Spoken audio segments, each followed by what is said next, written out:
Good morning all of you. Jyoti public school की online class में आपका स्वागत है। जैसा कि हम क्लास 6 का चैप्टर कंपोनेंट्स ऑफ फूड पढ़ रहे थे, उसके अंदर हम न्यूट्रिएंट्स के बारे में देख चुके थे कि हमें क्या क्या मिलते हैं उसके अंदर। Components of food. आज हम इन पढ़ेंगे इनसे की कमी से होने वाली डिजीज के बारे में, यानी कि कौन से कंपोनेंट की कमी से कौन सा हमारा रोग हो जाता है उसके बारे में आज हम डिस्कस करेंगे। तो सबसे पहले हम ले लेते हैं विटामिन के बारे में। तो विटामिन के बारे में वैसे उस दिन भी मैंने बता दिया था, लेकिन फिर भी आज हम इसको रिपीट करते हैं थोड़ा सा। तो विटामिन ए मैं लेता हूं, तो विटामिन ए की कमी से हमें कौन सा रोग होता है? नाइट ब्लाइंडनेस रोग हो जाता है। नाइट ब्लाइंडनेस का मतलब क्या होता है कि हमें रात को दिखना बंद हो जाता है। अब अगर हमारे शरीर में हमें विटामिन ए की कमी हो गई तो हमें नाइट ब्लाइंडनेस हो जाएगा। अब इसको सुधारे कैसे? तो इसको सुधारने के लिए हमें विटामिन ए रिच फूड लेना पड़ेगा। और विटामिन ए रिच फूड कौन सा होता है? जैसे गाजर हुआ, स्पाइनच हुआ, और ग्रीन लीफी वेजिटेबल्स भी हमें लेनी चाहिए, मिल्क वगैरह हमें लेना चाहिए, एग वगैरह हम लेना चाहिए। तो इनसे क्या मिलता है? हमें काफ़ी मात्रा में विटामिन ए मिलेगा, और विटामिन ए मिलेगा तो हम नाइट ब्लाइंडनेस की दिक्कत हमारे नहीं होगी। आगे अगर हम चलें तो विटामिन बी की कमी से कौन सा रोग हो रहा था? Berry berry.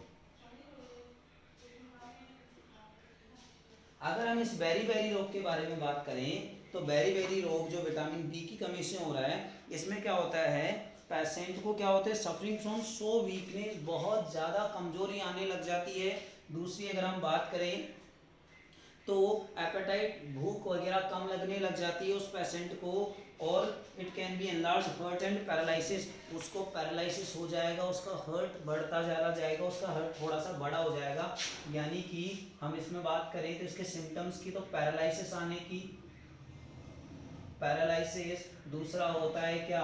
वीकनेस हो जाती है, और वीकनेस होने के साथ साथ ही हमारे शरीर में बहुत ज़्यादा कमजोरी, भूख वगैरह नहीं लगेगी। तो इनसे बचने के लिए अब अगर हमें विटामिन बी मिलता रहे तो विटामिन बी किससे मिलेगा? हमें विटामिन बी जो होता है ये किससे मिलता है? Nuts, pulses, cereal, soybean. और एनिमल की बात करें तो liver oil, kidney, milk, egg York.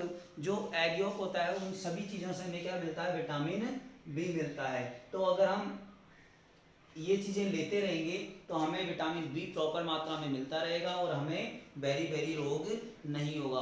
अगर विटामिन सी की बात करते हैं तो विटामिन सी से कौन सा रोग होता है? स्कर्वी रोग होता है। और स्कर्वी रोग के अंदर क्या होता है? हमारे जो मसूड़े हैं वो फूल जाते हैं, उनमें सूजन आ जाती है, उनसे ब्लीडिंग होना स्टार्ट हो जाती है। तो अगर हमें स्कर्वी रोग से बचना है तो हमें क्या करना पड़ेगा? विटामिन सी रिच फूड खाना पड़ेगा। और विटामिन सी कौन से फूड में रिच होता है? यानी जो खट्टे होते हैं, जैसे आप खट्टे उनकी बात करो तो आंवला हो गया, ऑरेंज हो गई, करेला वगैरह से भी हमें ये मिल जाएगा विटामिन सी। और अगर हम बात करें आगे तो citrus fruit, vegetables, germinated pulses. और इनको प्रॉपर, इनको क्या होता है, कई बार हम खाने को ज़्यादा पका देते हैं, उसकी वजह से भी उसमें से विटामिन सी डिस्ट्रॉय हो जाता है। तो हमें खाने को ज़्यादा भी नहीं पकाना चाहिए। तो इस तरीके से अगर और हम एक और डिजीज की बात करें तो विटामिन डी की कमी से कौन सा रोग होता है? रिकेट्स नाम का रोग होता है। और इस रिकेट्स में क्या होता है कि हाथ पैर टेढ़े हो जाते हैं। जैसे अगर मैं आपको दिखाऊं तो इसमें इस बच्चे को कौन सी बीमारी हो गई? इसमें इस बच्चे के हाथ पैर कैसे हो गए? टेढ़े हो गए। यानी कि इसको विटामिन डी की कमी से। और विटामिन डी हमें मिलता कहाँ से है? विटामिन डी हमें मोस्टली सन से मिलता है। तो हमें धूप में भी निकलना चाहिए, जिसकी वजह से विटामिन डी हमारे को की कमी ना हो और हमें कौन सा रोग ना हो? रिकेट्स नाम का रोग ना हो। इसके बाद में अगर हम आगे चलते हैं तो हमारे पास आती है प्रोटीन डेफिशिएंसी की वजह से होने वाली बीमारियां। तो प्रोटीन डेफिशिएंसी की वजह से हम जनरली दो बीमारियां लेते हैं। पहली बीमारी की अगर हम बात करें तो वो होती है वॉशियोकर, और दूसरी बीमारी जो होती है वो होती है मैरस्मस। अगर हम वॉशियरकर की बात करते हैं तो वॉशियरकर में क्या होता है, बच्चे को प्रोटीन की कमी होने की वजह से उसका पेट फूल जाता है, भूख वगैरह उसे नहीं लगती, पेन, उसके धब्बे धब्बे हो जाते हैं स्किन पे। तो पहली बीमारी प्रोटीन डेफिशिएंसी की वजह से कौन सी है,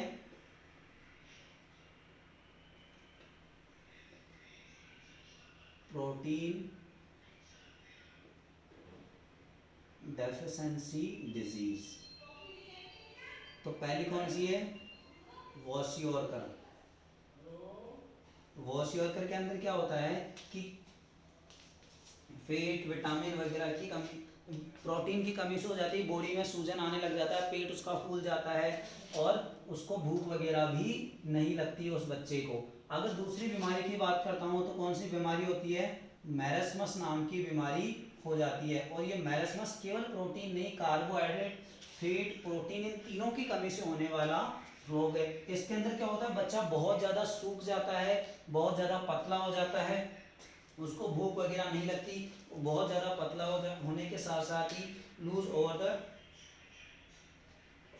उसकी जो स्किन होती है काफ़ी ज़्यादा लूज हो जाती है, डल जैसे बूढ़े लोगों में होती है उस तरीके से उसकी स्किन हो जाती है। तो इसके लिए क्या करना चाहिए, हमें प्रोटीन रिच डाइट लेनी चाहिए इन दोनों में। और प्रोटीन रिच की अगर हम बात करें तो सबसे बढ़िया प्रोटीन के स्रोत क्या हैं, पल्सेस, यानी कि जो दालें होती हैं हमारे, और सोयाबीन हम ले सकते हैं, ठीक है। तो ये चीज़ें हमें, अगर हम किसी बच्चे को वॉशियरकर या मैरस्मस की बीमारी हो गई है और अगर ये जो मैरस्मस ज़्यादा समय तक रह जाता है तो क्या होता है कि बच्चे के, वॉशियरकर जो अगर ये ज़्यादा समय तक रह जाए, इसका टाइम पर इलाज अगर ना हो तो बच्चे का मेंटली भी डिस्टर्ब होना वो शुरू हो जाता है। तो इन दोनों बीमारियों से बचने के लिए हमें क्या चाहिए, पल्सेस और सोयाबीन ज़्यादा से ज़्यादा लेना चाहिए। अगली जो बीमारियां होती है वो होती है हमारे मिनरल की कमी से होने वाली। तो मिनरल्स की कमी से अगर हम सबसे पहले बात करें तो Fe यानी कि आयरन, तो आयरन की कमी से कौन सी बीमारी होती है, एनीमिया नाम की बीमारी हो जाती है। एनीमिया का मतलब होता है कि हमारे शरीर के जो अंदर ब्लड जो होता है उसमें आरबीसी की कमी हो जाती है। किसकी कमी हो जाती है, आरबीसी यानी कि रेड ब्लड कार्पोसेल्स की कमी हो जाती है, जिसकी वजह से उनकी ऑक्सीजन कैरिंग कैपेसिटी कम हो जाती है और बच्चा के अंदर खून की कमी, हम जनरली इसको कहते हैं। तो अगर हमें एनीमिया ना हो, हमें क्या करना चाहिए, आयरन का लोहा उठा के खा जाए, नहीं, तो इसके लिए हमें क्या करना है, स्पाइनेज ज़्यादा से ज़्यादा खाना चाहिए, यानी ग्रीन लीफी वेजिटेबल्स हमें इसमें लेनी चाहिए, ठीक है। और अलग अलग हमें डॉक्टर्स को जल्दी ही दिखा लेना चाहिए। दूसरी अगर हम बात करें तो दूसरी टाइप की हमारी जो बीमारी है वो क्या है, अगर हम इसमें बात, green leafy vegetable, pulses, cereal, meat, liver, fish वगैरह, इन सभी से हमें क्या मिलता है, आयरन मिलता है। तो हमें अगर हमारे को एनीमिया हो जाता है तो ये दवाइयाँ हमें लेनी चाहिए। रिकेट्स के बारे में हम आगे पढ़ चुके हैं। उसके बाद में अगला आता है हमारे पास गोइटर। गोइटर की अगर हम बात करें तो ये होता है आयोडीन की कमी से। आयोडीन की कमी से हमारी जो थायराइड ग्लैंड होती है, जो हमारे नेक में होती है, आपने अगर कई बार फोटो में देखा होगा कि कुछ लोगों की गर्दन ऐसे बड़ी सूजन सी आ जाती है, वो लटक जाती है यहाँ से ऐसे, तो वो कौन सा रोग हो जाता है, उनको गोइटर रोग होता है।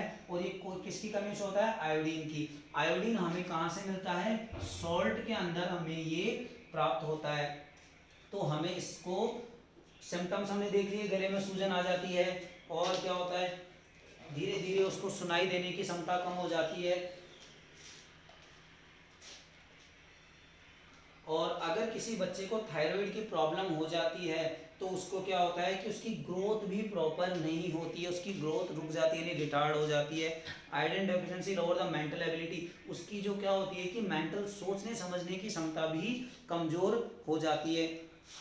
तो अगर हमें क्या करना चाहिए, आयोडीन सॉल्ट हमें ज़्यादा से ज़्यादा लेना, मतलब होता है क्या है, मिनिमम माइक्रो अमाउंट में चाहिए होता है। जैसे आपने किसी भी नमक का अगर ऐड देखा होगा तो उसके ऊपर लिखा होता है टाटा नमक आयोडाइज सॉल्ट। और दूसरा हम इसको क्या कर सकते हैं, फिश से भी ऑब्टेन कर सकते हैं, क्योंकि फिश क्या होती है, समुद्रों में रहती है और समुद्र में कैसा पानी होता है, खारा पानी होता है, तो खारा पानी होने की वजह से वो भी कैसी होती है, कुछ अमाउंट में उनके अंदर सॉल्ट होता है, तो हम उनसे भी ठीक हो सकते हैं। तो ये कुछ डिजीज थी जिनके बारे में हमने स्टडी करी। यहाँ पर हमारा अच्छा मैं और कुछ देख लेते हैं, जैसे कुछ और हैं, जैसे कैल्शियम की कमी से कौन सा रोग हो जाता है। तो कैल्शियम आपको पता है कि कैल्शियम क्या करता है, हमारे शरीर में हड्डियां और दांतों को बनाने का काम करता है, दांतों को मजबूत करता है, हड्डियों को मजबूत करता है। अब अगर कैल्शियम की कमी हो जाएगी तो हमारी हड्डियां ही क्या हो जाएगी, वीक हो जाएगी। दूसरी बात करें तो फास्फोरस और सोडियम, ये क्या करते हैं, फास्फोरस सोडियम ये हमारी जो मसल कॉन्ट्रैक्शन होता है उनको रेगुलेट करने का काम करते हैं, और आयन एक्सचेंज को भी ये मेंटेन रखते हैं।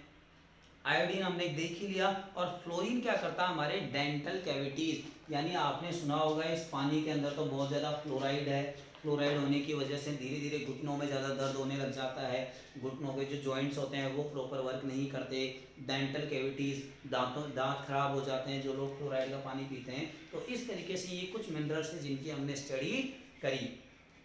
वीडियो को ज़्यादा से ज़्यादा लाइक करें, शेयर करें एंड सब्सक्राइब करें। धन्यवाद।